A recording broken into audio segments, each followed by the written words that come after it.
Hey family, let's get right into it. So first of all, this was the best group date ever in my opinion because I laughed the entire time. I thought it was so much fun and I thought the guys really had a good time and Hannah had a good time. And when you can laugh, especially when you're laughing with someone that you are considering to be a partner, that's such a good place to be in. And I was actually able to see Hannah respond to several different men in a certain way. It made me think that she's really feeling a certain guy, Tyler. And I'm just like, sis, not saying that Tyler is a bad guy. I'm just saying Tyler right now at this age is not ready to be somebody's husband. He gives me, in essence, a player essence. I don't want to judge, but Hannah Banana. I hope that this is a scam couple. No shade. I really do hope that it's two young people who's just like, we got a great opportunity. We both have budding careers that we want to actually work beyond this and we can really use this as a platform. I don't want these two getting married. I think that Hannah's way too young. I think that Tyler is just not ready. So I'm just hoping that if she ends up picking this guy because she is certainly feeling him, that they are both in on this, like, listen, we like each other. It's a little something there. Let's have some fun, but not walk down this aisle. Because neither one of them are ready, in my opinion. What organ does a woman grow during her pregnancy? Jonathan. Ovaries. Woo! This is why so many of you men are bad at sex. Y'all have no idea what goes on with our bodies. It's so weird. And you know what? This pregnancy, like, what is it called? I was gonna say Instacramps. It's not called Instagram. Contractions. Why did I want it? Millennials. Anyway, this pregnancy contraction simulator, this machine, I am so going to take my husband to this. Like, he needs to know we are in this together. So when I'm screaming in pain, you need to understand. Don't tell me to calm down because you've been through this and you know what it feels like. I am definitely doing my husband. Yes, girl, I am. I am definitely taking my husband to this. Most definitely. Funniest part of this date for me was Paul Newman 2.0 because he was trying to be like sexy and Jason Bigg called it out. He was like, oh, you're not putting your arm behind your head anymore. He was trying to be sexy and, you know, just be like, oh, I'm going to take it like a man, Hannah. And he goes down and he goes to like lay down. And as soon as they put those things on him, you can tell that he starts sweating. And then the first pain, he's like, oh, that was hilarious. But the most hilarious one for me was John Paul Jones because I think he saw like guys who I think maybe to him appeared more macho than him crumble under this pain. And I think he was just like, oh, hell no. What is it going to do to my body? He was hilarious. It was such a fun date. They need to do more fun dates like this. I feel like they do too many of these like corny, and I get it. The show was corny, like corny romantic rom-com kind of show. I get it, right? But this was so much fun that I just wanted more. I wanted more dates of just everybody having a really good time. Because when you're having a good time, you can really start to see people for who they are. You can really just lay down all of like your insecurities and just really come together to just have fun. And we, the audience, felt it because they were having a good time. So I just wish we had more dates like this instead of those CrossFit dates.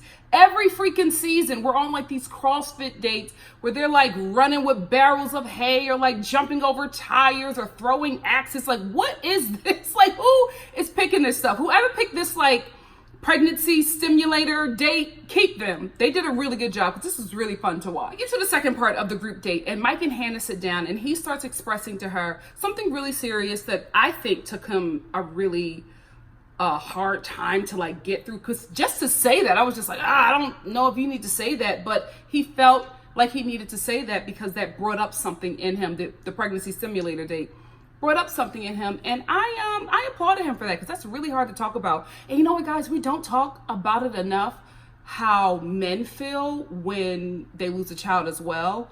You know, a lot of times we focus on a woman because it's a huge ordeal that has just happened to the woman, and we look to the man to be her strength during that time, but we don't realize that he lost a child as well. And men sometimes are a bit overlooked for the sanity and the safety of the woman because it's such a tragedy that has happened to her within her body. So I get it, right? But I was just happy that he was able to shed some light on that and just talk about how he felt. Not happy, you know, but I just felt that it was necessary to see the man's perspective because we don't get to see that a lot, especially from a guy that is so like tough or whatever, for him to sit down and just be like, this was really hard for me to do because I not too long ago lost a child and it has really affected me. Also, as a woman dating this guy, I would like to know that.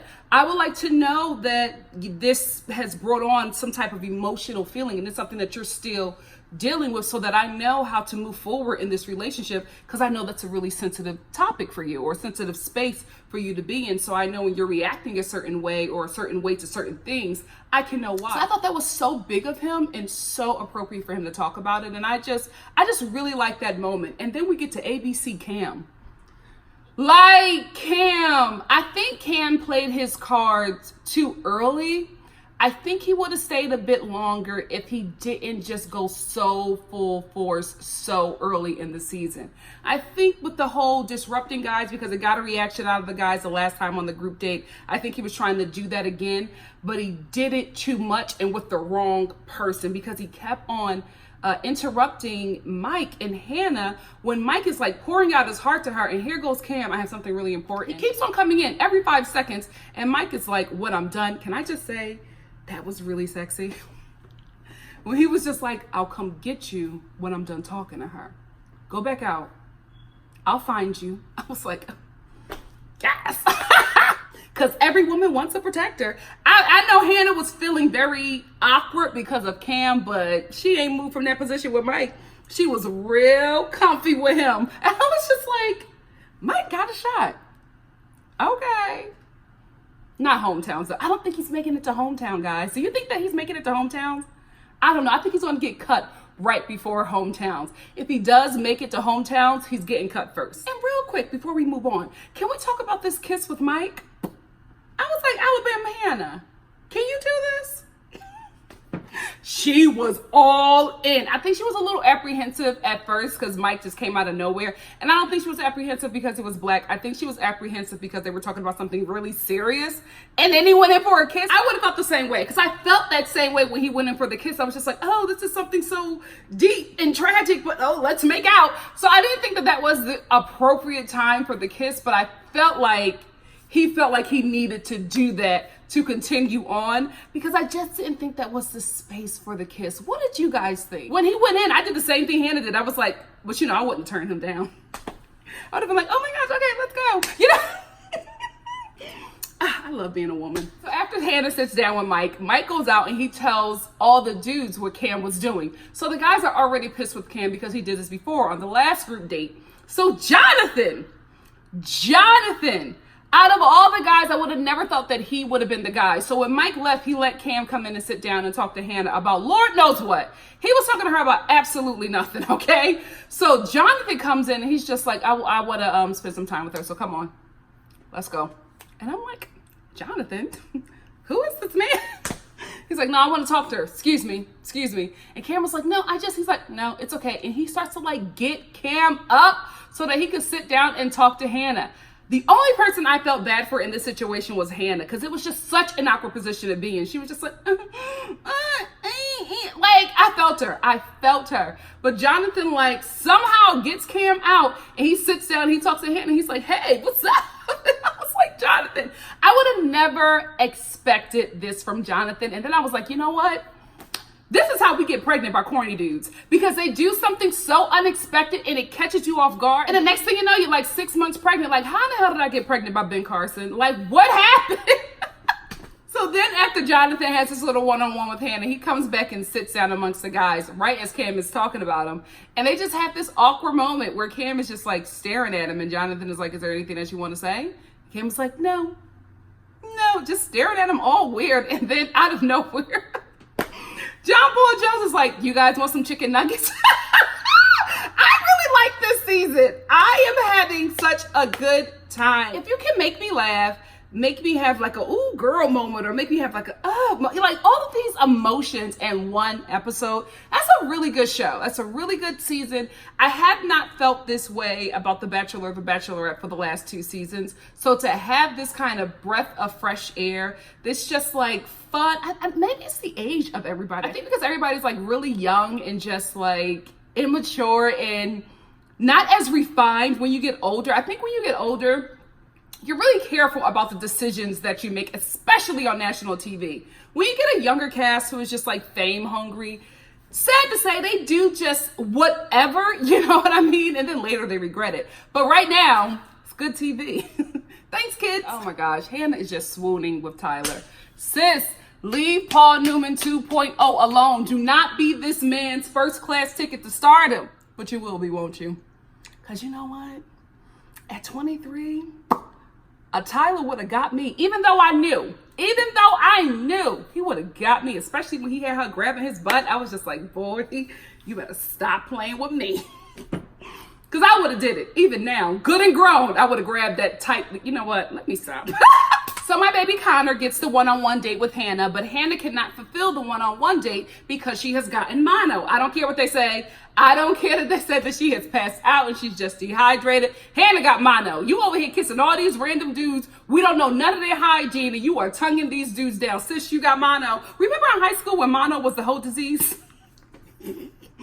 Child, in high school, one of the clean-cut, cookie-cutter church girls got mono, and baby, it was a scandal. All jokes aside, what I think happened to Hannah was that she just left filming Colton season, but she wasn't the lead, you know what I mean? So she was probably filming a couple of scenes and then having a break, which is why a lot of these girls end up becoming besties, because there's so much downtime when Colton is filming his confessionals or when he's on different dates with different women. There's a lot of downtime for yourself. But when you go from that to thinking that, oh, I'm just gonna have to film this and film that, and then you become the lead and now you're doing 16-hour days of filming, that takes a toll on your body. So I think she probably just had exhaustion and she probably passed out from that, from just doing the most, you know what I mean? And also probably, no shade, not really eating the best foods to really keep her going because she has to look a certain way in all of these freaking dresses. So I'm thinking that she probably overexerted herself and was not getting the proper nutrition to handle this schedule. This is why people in entertainment make so much money, because the hours that they are putting in, my God, today, especially when you're SAG and you go into them overtime hours, baby, enough to buy a damn yacht. So anyway, Connor ends up going over to see Hannah, who just looks sickly, okay? She looks adorable sickly, but she doesn't look like Hannah. She obviously was very dehydrated and just exhausted, right? So they come over and they have a little moment or whatever, and he's like in the bed with his outside clothes on. That's why you got sick, girl. In the bed with his outside clothes on, and they're just talking, and then Hannah like goes in for a kiss, and I'm like, oh, Connor. But you know what? I don't think Connor wanted to do it. So Hannah was just like, it's okay. I'm not contagious. And I'm just like, when you have to say that before a kiss, keep it. Keep it. But like a trooper, he still ends up kissing her. And I think his date got cut a little bit short because she just wasn't feeling well. She needed to get some rest. So he ends up leaving. After Connor leaves, he leaves a sweetheart note hunt for Hannah to do. And I'm just like, dude, she just told you she passed out from exhaustion. And you give her a task that requires exercise. Like, there are so many gems in this show. Connor goes home defeated because he really wanted to get like a much better one-on-one date with Hannah. And thankfully, Hannah got some energy and was able to do the next part of the one-on-one date with him. So he actually thought that the date was over, but it wasn't. Hannah just needed to get some rest. So I think normally the day dates are like a full day. I think they're from like 8 to 4 or whatever. And then there's like a lunch break and then the dinner date. So I think that he just met up with Hannah for probably like an hour or so and then went home and let Hannah rest up. And then by the evening, it was time for the evening date. And I'm glad that she did that. You know what I mean? Because she didn't have to. The girl was tired. You know what I mean? But I think she needed to have that moment with Connor because Connor was feeling defeated. He was just like, oh, you know, like I wanted time with her and this is all I get. So I'm glad that she had that time with him. Another reason why I think Hannah continued this one-on-one date with Connor is because they booked their first unknown singer for the season. Because they get to this date and this unknown singer, unknown country singer. Like, guys, listen, if y'all do cast Mike as the Bachelor, please, y'all gotta bring in Jodeci or somebody. Jodeci, Drew Hill, damn, I'll even take JC Chazza from NSYNC back in his Black days. Remember when he did that song with Black? Oh baby, bring it on for me. Ooh. Are you feeling my Timbs, my baggy jeans, my thug appeal? Yes, knowing damn well he wasn't wearing no Timbs. Anyway, he had me going, but you gotta bring some soul into you gotta bring some soul into Mike's season. Like if he is the Bachelor, I do not want some country singer up there, unless it's Lil Nas. That's as country as we gonna get on his season. It better be Jodeci. Damn, he could give us Anita Baker. She's still booking shows, something, but don't do no country singer, not on his season. Don't do, because y'all did it with Rachel too. It was so weird to see this sister in her white bay dancing to some country singer. Will that happen? You know what? Country black girls, do y'all listen to like, is that a thing? Because again, I'm a northerner. So I'm only speaking from a certain level of knowledge. But country sisters, do y'all, slow dance to country music to Garth Brooks? Let a sister know. Let a sister know. No shade, just tea. But Faith Hill is definitely going on my honeymoon playlist. That's my girl. Now I get that. This kiss. Definitely going on my honeymoon playlist. Like, yes, daddy, put on that Faith Hill. Whew. Now let's get to the second group date. Yikes. Okay, so first of all, why is Demi always on call for this show? I don't know. I'm glad that she's here to help out, but I kind of don't want to see her anymore. Like, this is Hannah's season. Let's just focus on Hannah. I don't think that it's fair for the Bachelorette to be sharing any screen time with another woman that's not the Bachelorette. You know what I mean? And I think that they just keep on bringing Demi back because she's going to have a huge storyline in Paradise. Maybe just being hella messy. I don't think she's going to find love. But that's fine, because Demi is trying to be like an actor. You know what I mean? Like, she's trying to become some kind of reality star or a TV star, whatever. She's trying to use this to really build herself up so she can have a prominent acting career. I'm not hating on that. I just think that we've seen her enough. And this is it. You know what I mean? We can, let's move her on over to Paradise. So anyway, she comes back for like this undercover challenge. And can I just say, shout out to the producers. You guys did a really great job of intertwining this Secret Life of Pets commercial into a segment in this freaking show. I was watching this genius and I was just like, this is really smart. Where you have Hannah posting with the guys where they're like animals or whatever. And then they have like these little pictures with Secret Life of Pets 2 at the bottom. Normally in shows, they just throw like a Pepsi can in a scene or something, or, highlight the front of an Audi, you know what I mean, to let people know that this is the commercial for it, but you don't really recognize it. You just see, oh, there's an Audi. You're not understanding that Audi paid for this show to feature their car, right? So in watching this, I knew it was a commercial. I just thought that it was really smart.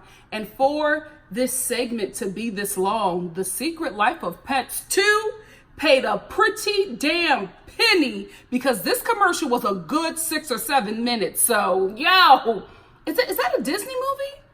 Oh, Disney and ABC. So it probably wasn't that much money.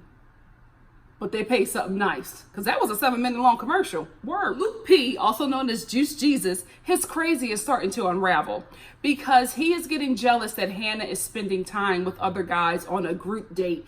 Dude, this ain't no one-on-one. So every time she spends time with any of the other guys who are just having a really good time with her, he just comes up and tries to interrupt or like tries to one-up the guys. And there's this part where she's taking a picture. I think it was with Devin. I'm not sure. Devin? One of them. She was taking a picture with one of them. Juice Jesus comes in and is just like, oh, Hannah, sit on my back or stand on my back and I'll do push-ups or whatever. Just to try to show this like machismo to her, to like attract her. And I'm just like, dude, you are so clueless. Like, machismo, okay, it can be attractive, women more or less, we don't look for a guy to be like this macho bully cocky jerk. We look for you to be a protector. In church I learned that women look for a priest, protector, and a provider. I don't know too much about the priest thing now. But, protector and provider, I got that. You know what I mean? Because even now, I'm an independent woman. I can do it all by myself. But what I'm looking for, when I finally get out there, because I'm not ready yet. I'm just, too much is happening with my career, and I'll get caught up with a dude. The next thing you know, I'm barefoot and pregnant, and I'm still nowhere closer to my Oscar. Anyway, when I get out there, I'm looking for like a protector and a provider. Not that I need you to do that because I'm not bringing anything. You know what I mean? For me, it's a partnership, right?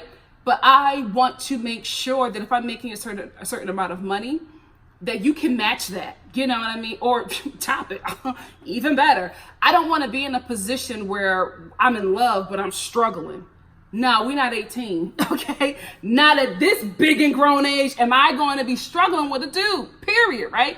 And also protector. So I want to know that I'm safe with a dude. I want to know that, no shade, I want to know that I could be that girl that's just like, excuse me, what did you say? Let me get my man. I'm being honest. But, you know, some dude that you know that with you, I know that I'm safe. You know, I know that, especially as a Black woman, because we have to be strong. We're made to be strong because of what we have to live with in this society. I want to know that I can be with the guy and I don't have to be in the front line of the war. I could like sit back and I know that you got me. I can finally be that dainty woman that I always wanted to be, but I couldn't because I'm constantly having to battle just to survive, right? So if I'm with you, I can just let that guard down and just be safe and all up under him and cozy because I know you got me, right? I feel like Luke has learned the same thing that I have learned in church, priest, protector, and provider, right?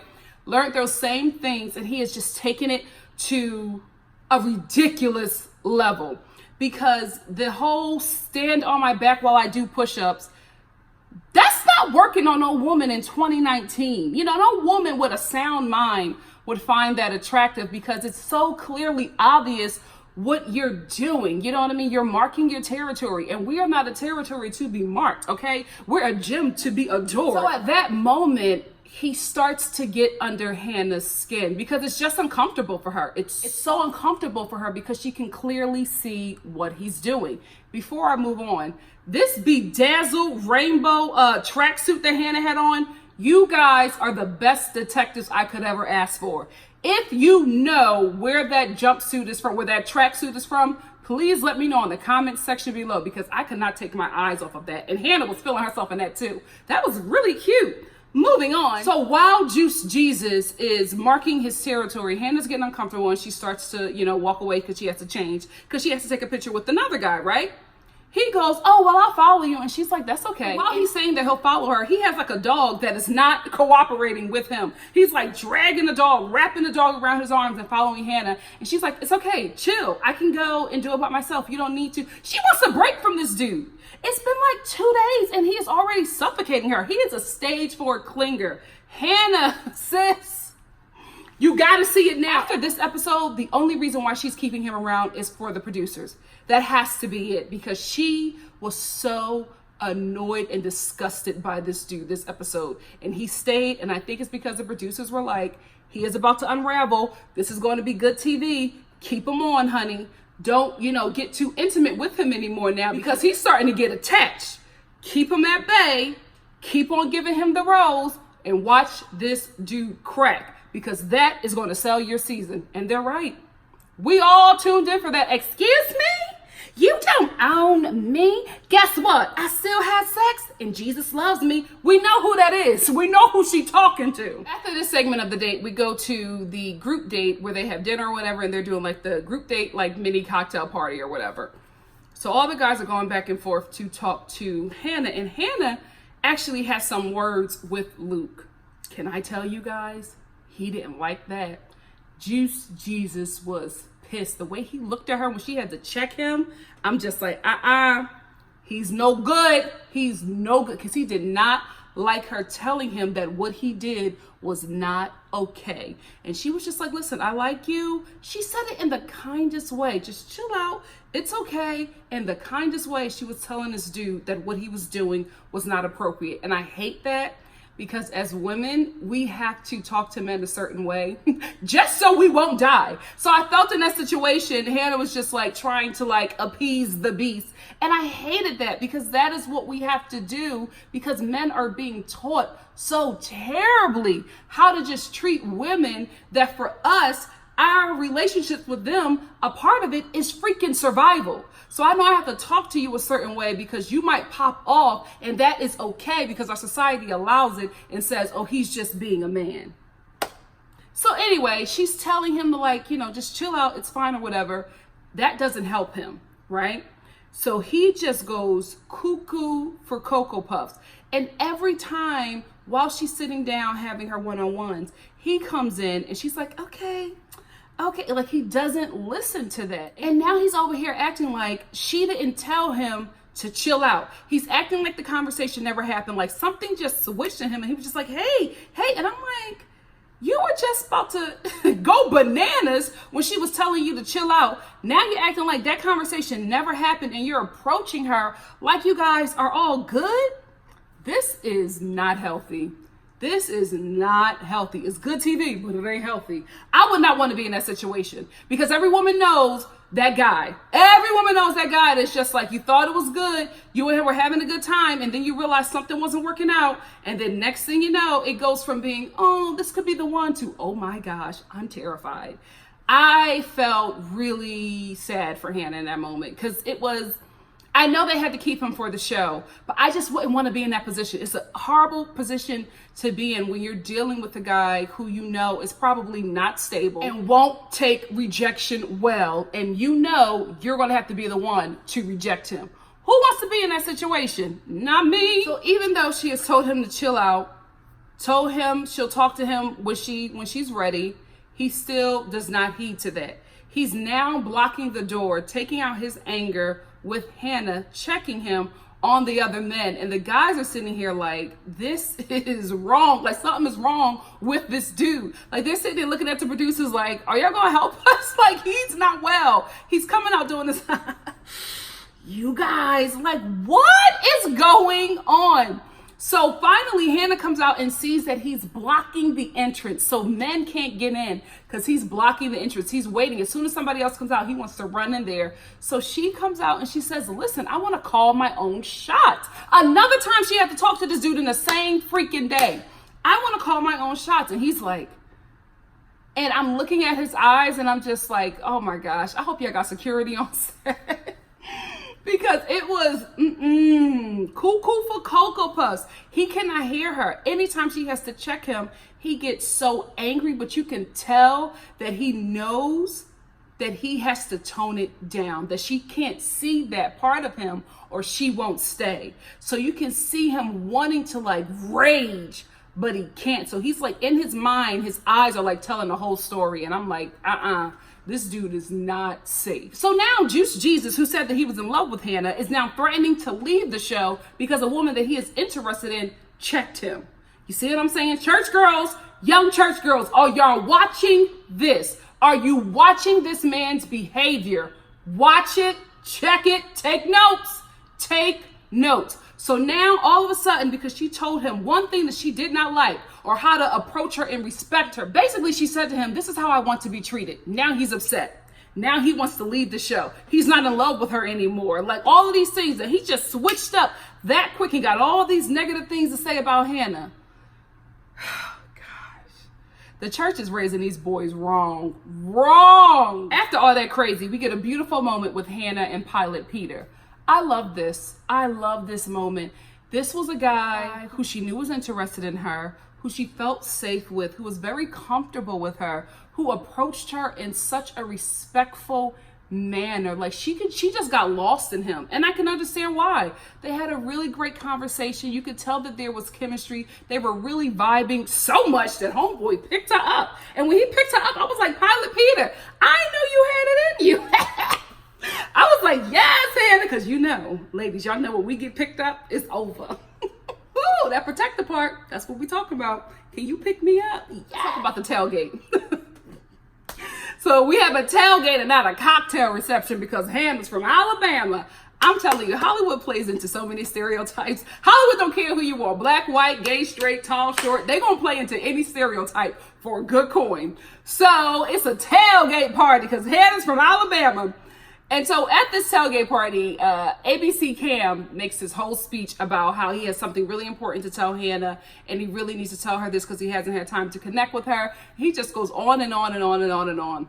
After he says this, there's a silence, and then Mike is like, man, that's BS. There's no rules of engagement. And Cam was so hurt because he thought that his little scam was going to be able to work on the men, but it wasn't. He has done so much mess so early. That's what happened to you, Scam Cam. That's what happened. You pulled your cards. You played your cards way too early. You showed everybody what you were doing way too early in the season. You could have had a couple more episodes if you just took it slow. You got on everybody's nerves. You made enemies way too quick. You just, dude, man. You would have had a couple more episodes if you just played it cool. So anyway, Cam tries to get this time with Hannah. He's the first one that takes her. He sits down and he's telling her all these lies. And I'm just like, oh, Hannah, I hope you really didn't believe that. He's telling her all this stuff just to get her sympathy. Mike then takes her and tells her the truth. After Hannah gets the tea from Mike, she goes and gets Cam and she's just like, wait a minute, is this the truth? Because Mike just told me X, Y, and Z that you were saying all this stuff to manipulate me to stay here. And as soon as she says this to Cam, he starts stuttering. Man, let me let you know something. When a woman confronts you about something and you start stuttering, we already know that you're lying. That's the lie confirmation right there. So after Cam stutters, he tries to get his lie out to her. It's too late. Hannah is already done at this point, and now it's time for the rose ceremony. So Cam is shook. He's leaving trying to fake cry because he knows that him telling her about all these dead people in his family and all of it lies. If his grandmother is still alive... Do y'all remember on Survivor when that guy actually won, or he got close to winning? One or the other. He either got really close to winning, or I think he won, or he stayed like a couple episodes extra by telling everybody that his grandmother died and she didn't really die. The grandmother showed up at the reunion and they were about to fight him. Man, that's when TV was good. Oh, Cam, if your grandmother shows up at this reunion, bruh, I feel sorry for you. Because Bachelor Nation, they are very sweet. They are also very petty. At the rose ceremony, Hannah cuts Cam, obviously, and Jonathan. I actually wanted him to stay now, but she cuts them both. And Jonathan went out like a champ. Of course, Cam went out crying with all these fake tears. Lie, lie, lie, lie, lie. Go to paradise and cut it up there, because I think that's where you will shine. Because you will be messy, you will get into arguments and fights with people. The producers will keep you on extra long because you'll be drama. You and Demi are going to burn paradise down, and I cannot wait. Anyway, that's it for me. What did you think of this episode? Let me know in the comment section below, and I will see you in just a couple hours for the following episode of The Bachelorette. Love you guys. Bye.